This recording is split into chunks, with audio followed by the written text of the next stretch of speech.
But turning now to a national and statewide story that health experts say could soon impact us here in the Coastal Bend. Yeah, we're talking about the measles virus, which the CDC says once killed 400 to 500 Americans per year before a vaccine was first introduced in 1963. Ryan Hopper spoke with local health officials today about this emerging problem.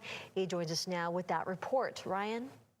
Mike, Leslie, there were over 2,200 cases of measles in the U.S. last year, with over 800 of those reported in Texas alone, an exponential increase from just the one case in the state in 2024.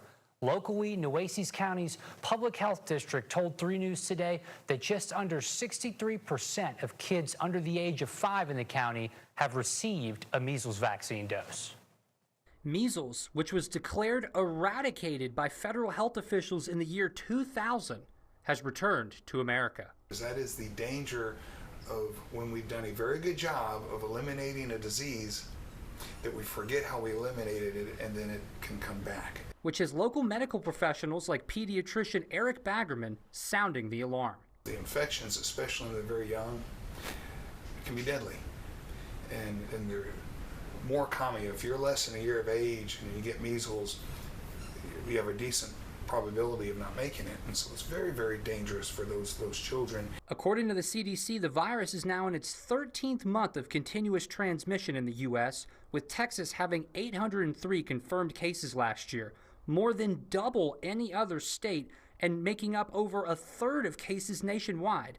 And as we saw during last year's outbreak in West Texas that killed 2 unvaccinated children, the disease is extremely contagious even when its distinctive rash isn't present. And that's what is so unsettling, is the rate of infection once you've had exposure.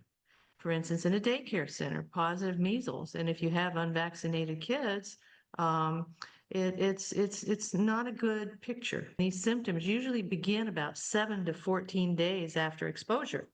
So you could be exposed, not even know it, and then all of a sudden you've got the measles. When asked about just 63% of Nueces County children under 5 having had at least 1 dose of the vaccine, Loika says that leaves plenty of room for improvement. I'm not happy with that number, and I don't think people in healthcare are. Like your public health department and, your FQHCs and all the pediatric centers pushing hard to get these vaccines. The problem is the compliance.